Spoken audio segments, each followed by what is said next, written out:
अस्सलाम वालेकुम। I hope you all are doing fine. Basically हम लिरिक्स के एमसीक्यू करने लगे हैं, जो ऑफिशियल बुक है उसी उधर ही से, ठीक है। एमसीक्यूज़ की जो ऑफिशियल बुक है ढिंगरा। लिरिक्स ट्री के आगे इकट्ठे दिए हुए कोई 68 एमसीक्यूज़ हैं, सिर्फ लिरिक्स के देखते हैं आज। अच्छा, हम इस तरह करेंगे, पहले एमसीक्यू इधर से करके थोड़ी सी उसकी एक्सप्लेनेशन देख लेंगे, ठीक है। क्रिकेट कार्टिलेज के स्प्रिंकियल आर्च का डेरिवेटिव है, तो बेसिकली ये 6th आर्च का डेरिवेटिव है। इसके अलावा अगर एक्सप्लेनेशन देखें तो उन्होंने कुछ और चीज़ें मेंशन की हुई हैं, जैसा कि थायराइड और क्यूनिफॉर्म भी, थायराइड और क्यूनिफॉर्म 4th आर्च से हो रही हैं, 6th आर्च से एरेटेनॉइड कॉर्निकुलेट और रिक्वायर्ड हो रही है। और इसके अलावा एपिग्लॉटिस उन्होंने बताया कि हाइपोब्रेंकियल एमिनेंस से होता है या फिर ventral end of the 4th arch से होता है। तो 4th से कौन सी हो गई कि एपिग्लॉटिस, थायराइड, क्यूनिफॉर्म, और 6th से हो गई एरेटेनॉइड कॉर्निकुलेट और क्रिक्वायर्ड, ठीक है। Sensory nerve supply above the vocal cords. So basically इसकी जो नर्व सप्लाई होती है, अगर हम उसको देखें तो जो पूरी लेरेंजियल अपरेटस की नर्व सप्लाई की बात करें तो 10th नर्व ऊपर से नीचे आ रही होती है, और 10th की दो ब्रांचेस बनती हैं, एक होती है सुपीरियर लेरेंजियल और एक होती है रिकरेंट लेरेंजियल, रिकरेंट। अच्छा, फिर क्या होता है कि जो सुपीरियर वाली है उसका एक्सटर्नल ब्रांच एक बन जाती है और एक इंटरनल ब्रांच बन जाती है। सो अब होगा क्या कि वोकल कॉर्ड से ऊपर ऊपर internal branch of superior laryngeal nerve देती है और वोकल कॉर्ड से नीचे नीचे रिकरेंट वाली देती है, ठीक है। तो उन्होंने पूछा above the level of vocal cord sensory supply पर से पूछी हुई है, तो मैंने भी सेंसरी बताई है, ठीक है।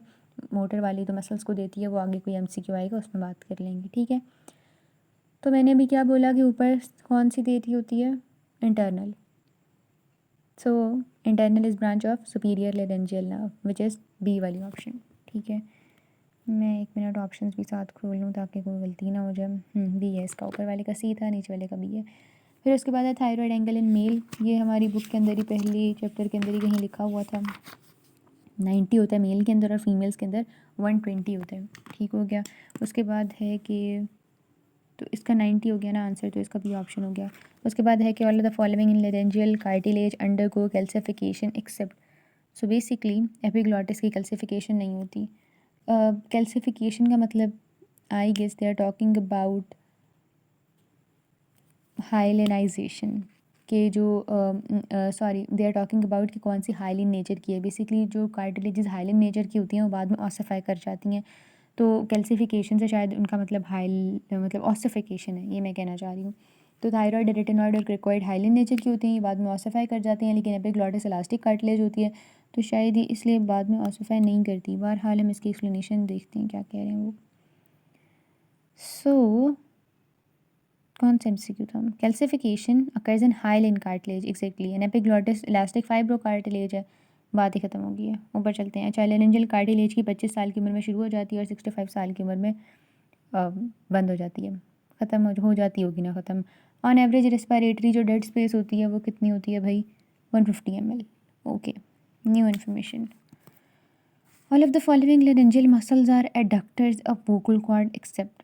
अच्छा, अब हमारे पास एडक्टर्स होते हैं सारे, मतलब काफ़ी सारे होते हैं, लेकिन कुछ चीज़ें होती हैं जो कम कम होती हैं, जैसा कि टेंसर एक है, सॉरी टेंसर दो हैं, जैसे क्रिकोथायरॉयड और वोकैलिस टेंसर है, और एबडक्टर पोस्टीरियर क्रिकोएरेटेनॉइड है, तो इसमें भी ऑप्शन आ जाती है, ठीक है।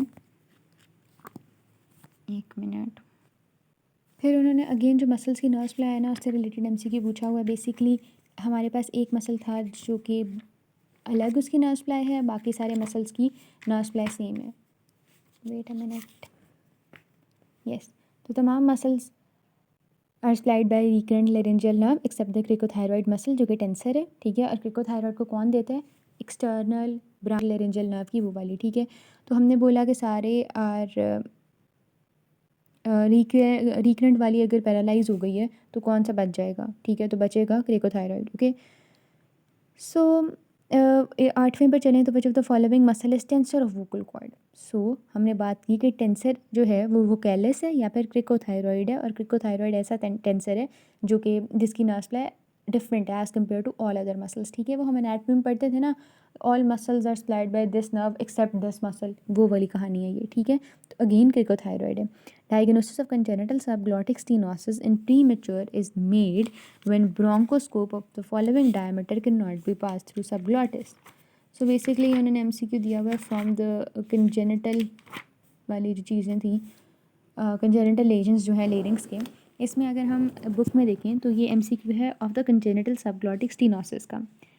डायग्नोसिस हम किस तरह से करते हैं, सबग्लॉटिक डायमीटर अगर लेस देन 4 mm हो इन फुल टर्म नियोनेट, ठीक है, या नॉर्मल कितना होता है 4.5 से 5.5, तो अगर 4 mm से कम है तो इसका मतलब कि स्टीनोसिस है इन फुल टर्म नियोनेट। लेकिन अगर हम प्री मेच्योर नियोनेट की बात करें तो अगर उसमें 3 mm से कम भी है तो हम कह देंगे कि भाई इसको स्टीनोसिस है, क्योंकि प्री मेच्योर वाले के अंदर 3.5 mm नॉर्मल होता है, ठीक है। तो यहाँ पर उन्होंने क्या कहा हुआ है कि प्री मेच्योर वाले बच्चे के पूछा हुआ है, तो प्री मेच्योर में लेस देन 3 mm वाला figure,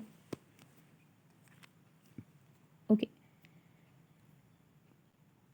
tracheostomy cuts down dead space by, ये बेसिकली क्या है कि वो ये पूछ रहे हैं ट्रेकियोस्टमी की ना डिफरेंट इंडिकेशंस होती हैं कि ट्रेकियोस्टमी हम किन किन रीज़न से करते हैं।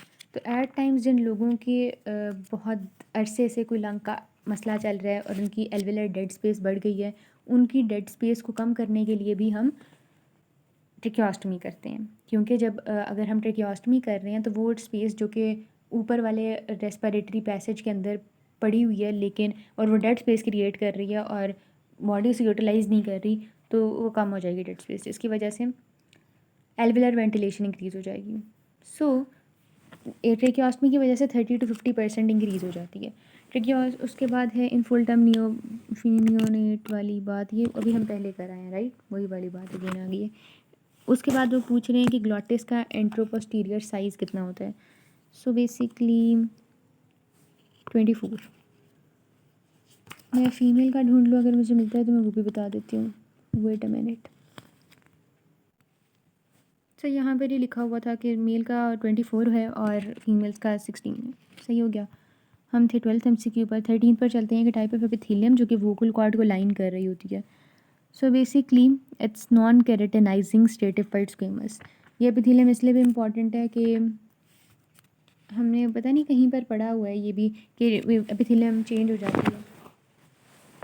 So normally epithelium non keratinising stratified squamous है। ये बहुत प्यारी डायग्राम बनाई हुई है उन्होंने कि भाई रेस्पिरेटरी ट्रैक के अंदर सूडोस्ट्रेटिफाइड सीलेटेड एपिथेलियम है, लेकिन जो वो है ये वहाँ यहाँ जो कॉर्ड बनते हैं उसकी है यानी वोकल कॉर्ड की non keratinising stratified squamous epithelium है, ठीक है।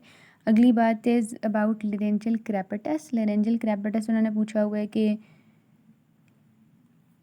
MCQ पढ़ते हैं।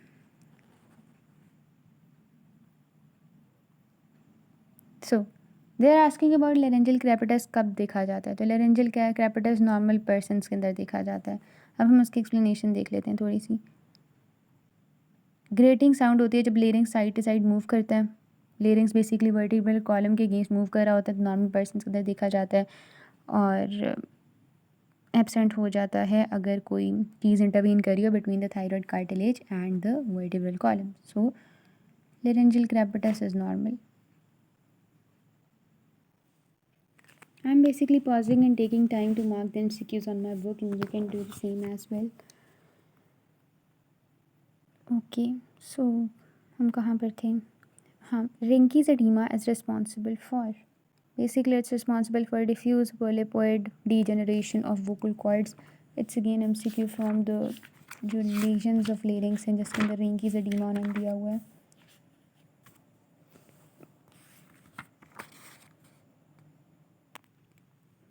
तो basically Rinke's edema Rinke space के अंदर हो रहा होता है जो कि लेमना प्रोप्रिया है वोकल कॉर्ड्स का, और बायलेटरल डिफ्यूज पोलिपोसिस इसके आगे ब्रैकेट्स में लिखा हुआ है किताब ने। आगे चलते हैं। MCQ number 16 is phonation in dysphonia plica ventricularis is produced by. Dysphonia plica ventricularis basically इसका आंसर है कि फॉल्स कॉर्ड्स की वॉइस डिस्फोनिया प्लाइका वेंट्रिकुलरिस के अंदर फॉल्स वोकल कॉर्ड प्रोड्यूस कर रहे होते हैं। और ये जो वॉइस पर फॉल्स वोकल कॉर्ड से प्रोड्यूस हो रही होती है ये रफ लो पिच और अनप्लेजेंट होती है, और usually it's happening because of के मतलब because of impaired function of true vocal cords, and it's happening because जो फॉल्स वोकल कॉर्ड्स हैं they have super impose the function of true vocal cords, या फिर उन्होंने कंपनसेट कर दिया उसका फंक्शन, ठीक है।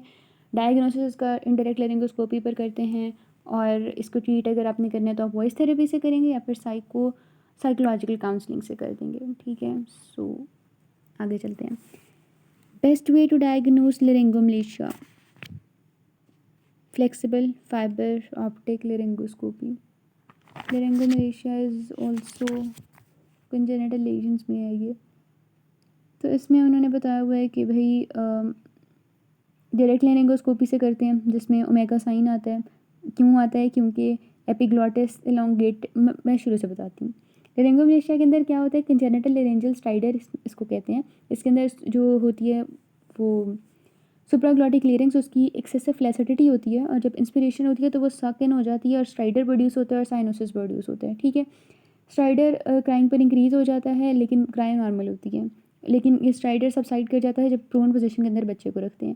कंडीशन बर्थ के बाद यूजुअली मतलब अपेयर होने लग जाती है, लेकिन 2 साल तक सही हो जाती है। डायरेक्ट लेरिंगोस्कोपी कर सकते हैं, फ्लेक्सिबल लेरिंगोस्कोपी कर सकते हैं। डायरेक्ट वाली करेंगे तो उसके अंदर जो एपिग्लॉटिस है वो इलोंगेटेड नजर आएगा, and it curls upon itself to form omega shape. Floppy aryepiglottic folds होते हैं, और इसके अलावा प्रोमिनेंट एरेटेनॉइड्स होते हैं। फ्लेक्सिबल लेरिंगोस्कोप जो होता है वो यूज़फुल होता है इन मेकिंग द डायग्नोसिस, और can not be diagnosed in paralyse patients. और इसका जो ट्रीटमेंट होता है कंजर्वेटिव होता है, ट्रिक्योस्टमी कर सकते हैं या फिर सुप्राग्लॉटोप्लास्टी कर सकते हैं अगर कंडीशन बहुत सिवियर है। All of the following are true about laryngomalacia except, बारी बारी देखते हैं सारी चीज़ों को। Most common cause of the laryngeal stridor, it's true, क्योंकि इसका नाम ही other name is congenital laryngeal stridor. Relieved when prone, yes. Disappear spontaneously, yes. Epiglottis, yes. 50% no, 50% को सर्जरी नहीं ज़रूरत होती। So option is E. Laryngeal web most commonly involve कौन सा वाला region? So laryngeal web is basically incomplete recanalisation, embryological disorder है, incomplete recanalisation की वजह से अपेयर हो रहा होता है, और मोस्ट कॉमनली ये ग्लॉटिस वाले रीजन को इन्वॉल्व कर रहा होता है। इस तरह करते हैं कि 20 तक बना के फिर अगली वीडियो में करते हैं। जो 20th है वो infant after birth is notice to have stridor और हॉर्स क्राई है। All of the following diagnosis are possible except, okay.